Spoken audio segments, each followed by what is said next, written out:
Hello, everybody. Welcome back to class. I know we just had a conversation about what we're doing in our trajectory for today. So today we're going to be dealing with trauma-informed practices. The, the most important thing that I want y'all to think about is how do you respond to your students, right? It's going to be centered around the engagement that you have with young people who may not have the wherewithal, the experience, the life to learn and know where to get access to resources to support their mental and physical and emotional growth.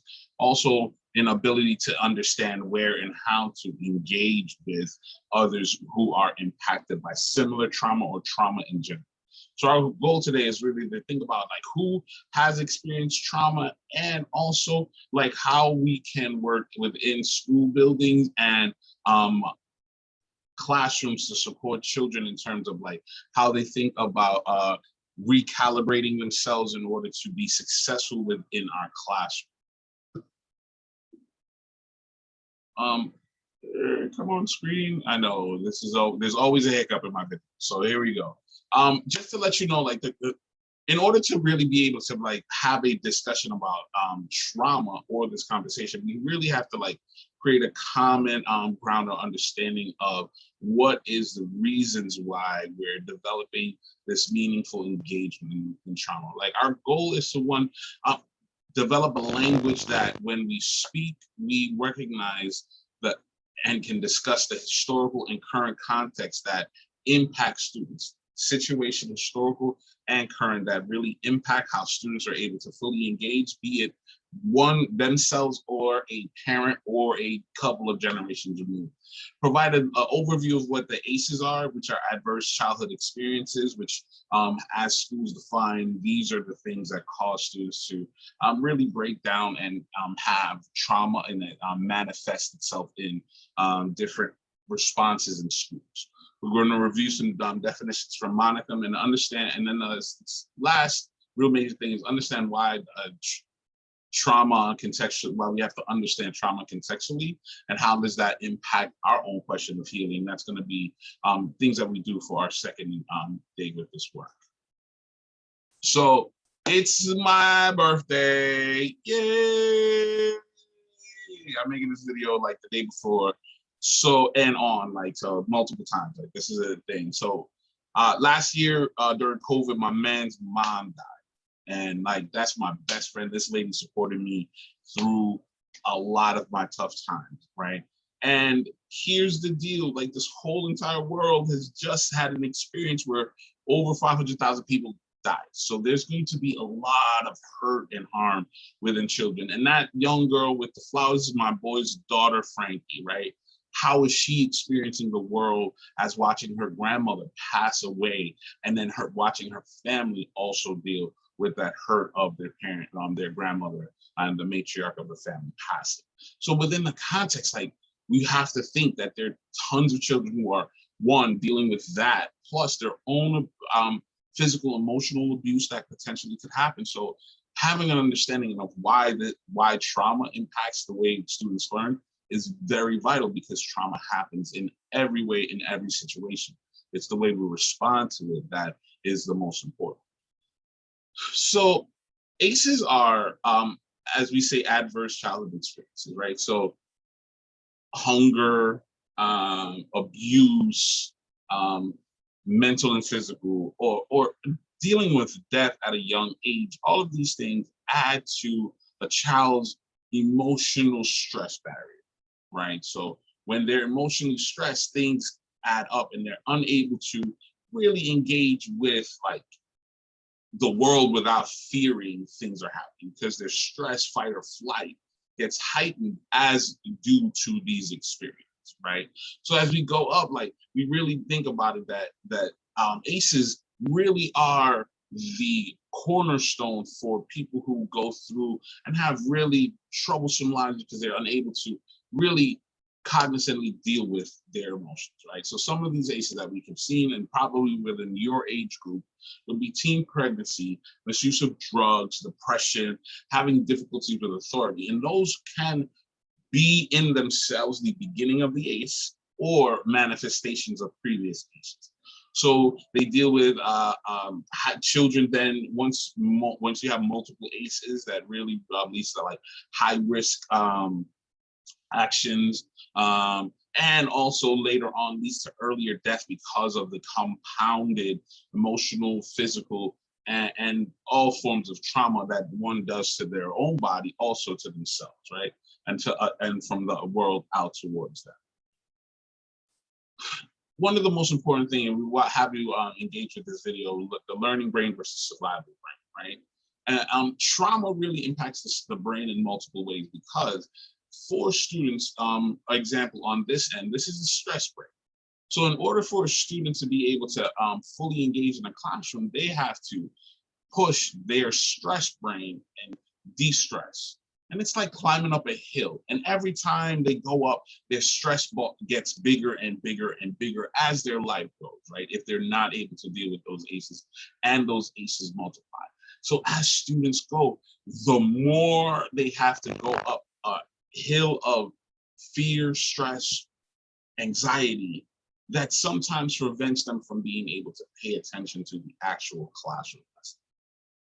Right? So that's why when you see students who are responding as in, because it's just like, what is going on? Sometimes they're in that survival brain and just not able to physically comprehend because their mind is thinking of survival. So how do we support students in helping them relieve some of that stress brain so that we can get them into learning brain? And that's really the goal of trauma-informed and trauma-sensitive practices, is really to think deeply about how do we find ways of supporting kids so that they can be emotionally able to lower their stress and lower the ball that they're trying to push up, so that they're more able to focus in on their academics and just a healthy lifestyle.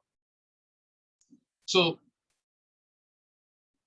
as we said that cognition and emotions are two of the same coins from coined from the writer Hammond, who wrote a beautiful book. But check it out. You just check her name out.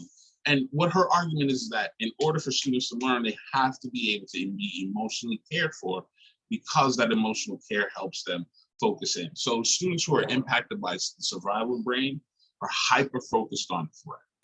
As many of us know that many of us who've been through, including myself, I'm hyper focused on threat, does not like ambiguity, needs clear distinction. Like, you need to do this and this in order to be able to do that. Not, oh, we'll figure it out, because the figure it out is where their fear lies. That's why sometimes teachers have a clear plan for certain students is valuable. They think in black and white, not gray. Again, it's hard to distinguish between you made a move to hurt me versus you made the right move that would help. So sometimes it's for students like that, it's difficult to really engage with the gray area. So you have to take that into considerations. The learning brain is open to new information, comfortable with ambiguity, and can see connections through other topics, right? Like, you talk to me about my mom here and how she feels, I can see how that relates to the actions that I do within school, right? So being able to see those connections, and also in thinking about the connection with academics, like they're able to see, oh, this relates to my math class because we just talked about this topic, I can see that. So in that space, it allows for like real thinking. The emotions connected to learning are really important when you're thinking about the survival.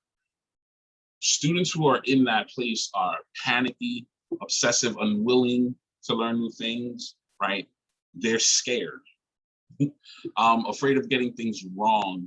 These are the students who are hyper focused on having a perfectly written paper or a page or no errors on this. It sometimes seems like those students who are so hyper focused on that are the ones who we sometimes slip through the cracks. But that's also a very important thing, that if they are caught up in that loop cycle of perfection, what's causing them to fear the consequences of imperfections? Some of those things you have to be aware of, and that's the gray area of trauma. And they also doubt their ability to learn. If we can shift students to the learning brain, they're emotionally engaging differently. They're calm, peaceful. And calm and peaceful, I don't want to mean like passive. Calm and peaceful means loud, engaging, but also know that the loud and engagement is part of the process. They're not afraid of it. Excited to be there, right? Playful and curious. Sometimes you'll have the kid who throws a joke out at you and you're like, wow, where did that come from? But it's not that they're mad, they're really engaged and wanting to be there. And also, we really have to get kids to this point of not being able to be afraid of making mistakes, because consequence really heightens the stress brain, right? And not just saying any consequences, unfair, thought through consequences impact these students who've been impacted by trauma. So the thing that we really need to recognize with trauma-informed practices is based on a deeper understanding of a broad scope of adversity that children experience. So it's not you're poor, you're this, you're that. It's really the scope of all of the emotional experiences that students go through. So a parent dying, being hungry, a grandparent dying. These are common across all generations without any class, the hunger part, without any class or race differential. So it really is a impactful thing for all students. To understand these issues, we really need to think a little bit deeper about racism, explicit and implicit, the microaggressions, systematic, right? Because these long histories of why communities of color have experienced crime, experience hunger, right? That all impacts the way students engage with you now. So what are those things that you're going to do to help support them in being able to be in your classroom and not feel those microaggressions, not feel the impact of poverty? Now, I say poverty as a thing because I really want to say to move away from the culture of poverty, because I think that's a dog whistle for communities of color. Poverty impacts all races in the community, and I don't think it's a culture, big C. I think it's a small C culture. Like, people do things to survive, right? And across the board, those are common. So really need to think about, it's not a culture, but it's a survival aspect, right? And you really for schools to be strong in all of the socio-emotional aspects, right? These are the ways that schools should feel to support students, right? Like, how does this happen? That may take different approaches, but in the core context, these elements are essential for schools to support students who have experienced trauma. Create a space where they have encouraging peer support. It's not places where they're getting torn down or made fun of in a negative way, right? We have to allow students to be friends, but also find support from their friendship. We have to, as educators, prioritize the empowerment and the voice of our students who are the most harmed by trauma, because that self-respect that comes out of being empowered or listened to is part of the ways to support them, putting away the survival and stress brain. Ensure safety, as that is without a doubt physical, emotional, and identity safety, right? Will they be harmed by, I had a former student, Julio, who was, when he went home, he did not present himself as a LGBTQIA member, right? But when they were in school, they presented themselves in the identity they wanted to. So it's really about, like, how do you support that individuals learning to be proud of self or appreciate self. Establish trustworthiness. And trustworthiness does not mean that I will not do something that you think is wrong, right? Children understand that adults have to make decisions that are beyond them. And sometimes they ask you to make a move to protect them because they know you will do that. That's where the trust comes. If they're asking you to support them, they trust that you will do the right thing. So if you do the right thing, instead of punishing them for trying, you can engage with that true connection, that true establishment of trust. Encouraging collaboration between yourself, between classmates, and with other teachers in the building.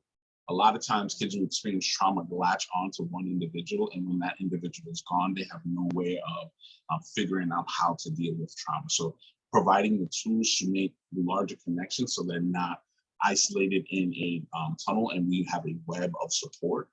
That's one of the most important things. And then understanding culture, like, what are the ways that these smaller cultures, smaller C cultures, impact and help students engage with where they are, because sometimes children who are, like I said before, they learn certain ways of engaging and being, getting what they need based on their experience. So understanding how that works, and then ways of helping students transition between different cultures and different engagement rules is also important to support students in that process. What is trauma-informed practice? And we really need to do a quick what is not. Like, it's one of these things, not like the other. Like, I don't know if you're the Sesame Street, like, we need to figure out, because doing this bad can really cause more harm to students than anything.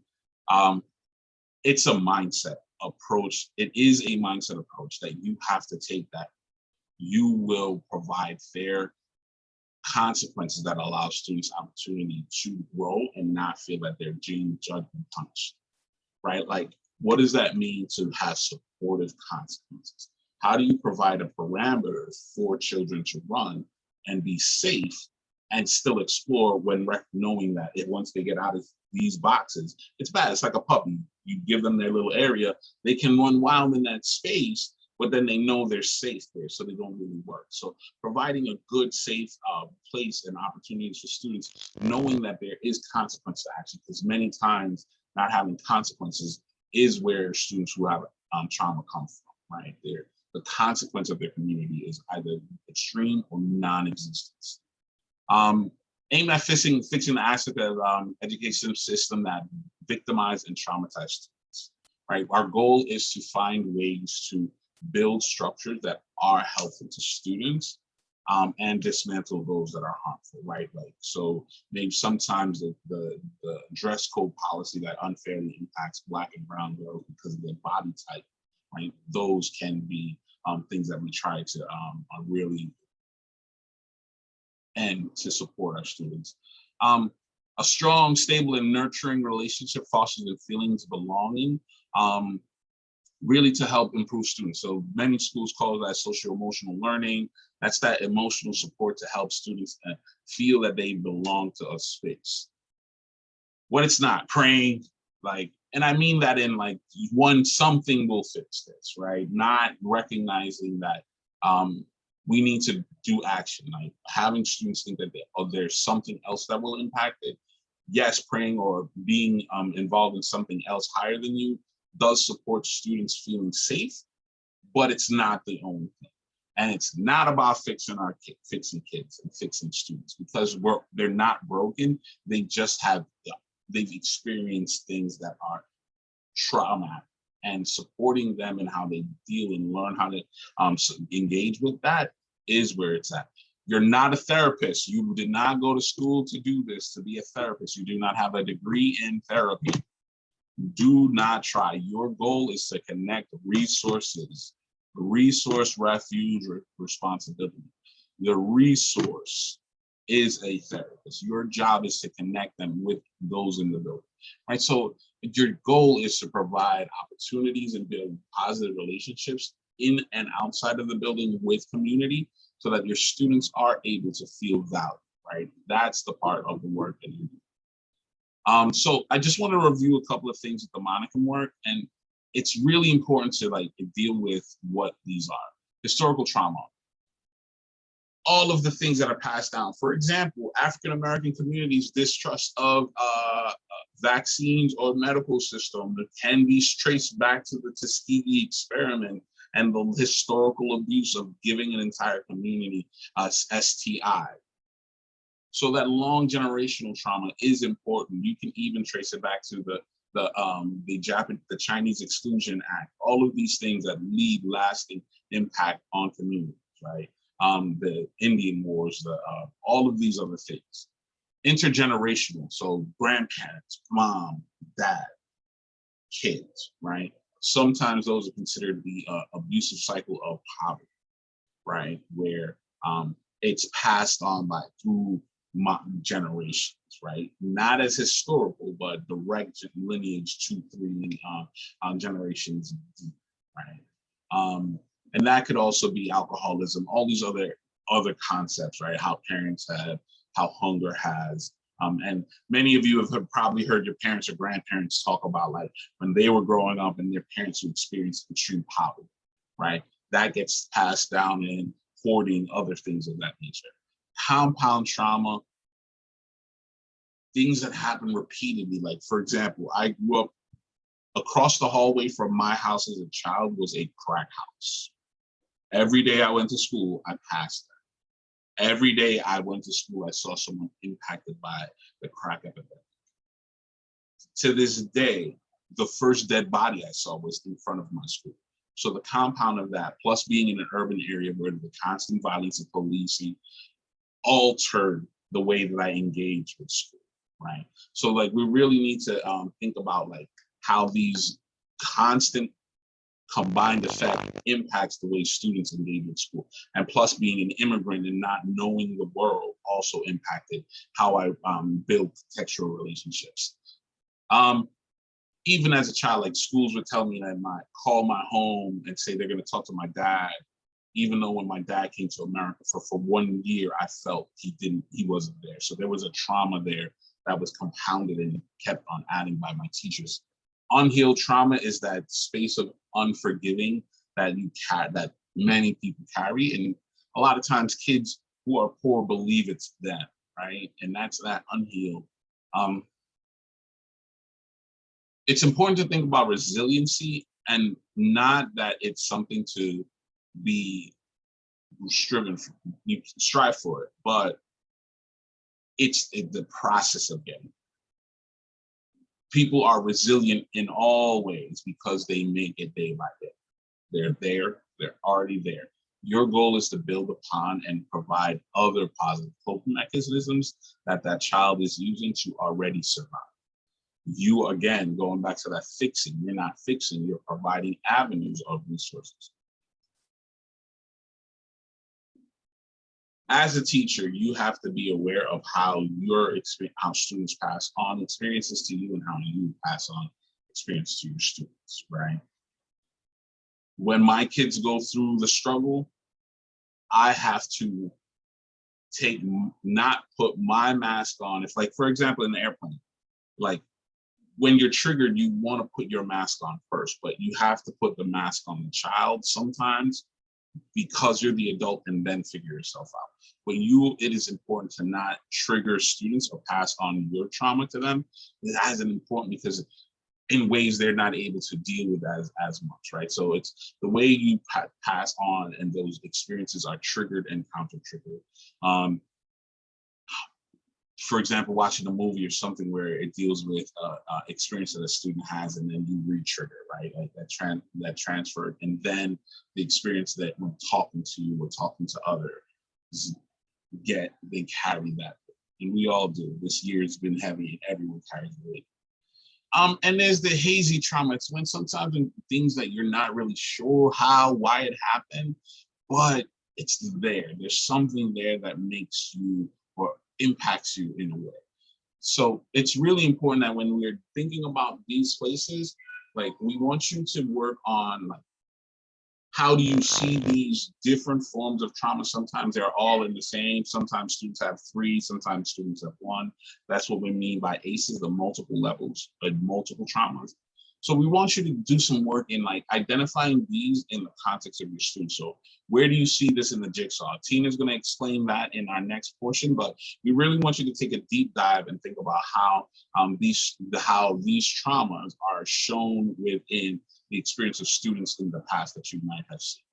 So I'm going to let Tina explain this portion of the activity, but this part of the lecture is, oh no, I can't fix it.